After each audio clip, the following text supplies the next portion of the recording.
history.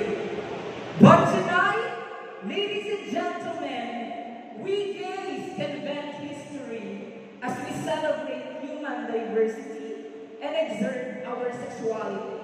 I am to be shy because I am beautiful in inside and outside.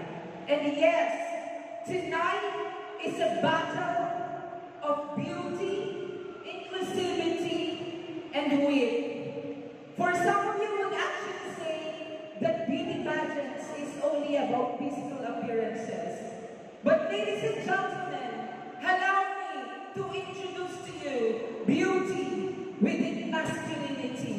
Because I always believe that whatever skin color, physical appearance you have, it doesn't matter because we are all beautiful. And so, I came here not just to hear you win. I came here to let people know that beauty is subjective. And so, I want to leave a message to everyone. Napintas kayo, napintas na in my own good ways.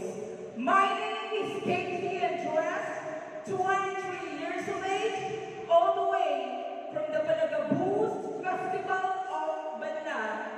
But tonight, allow me to stand by the first lady of the former President of the United States of America, the one and only Michelle Obama!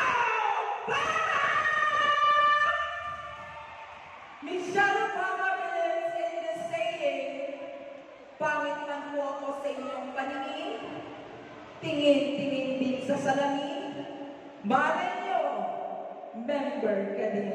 And I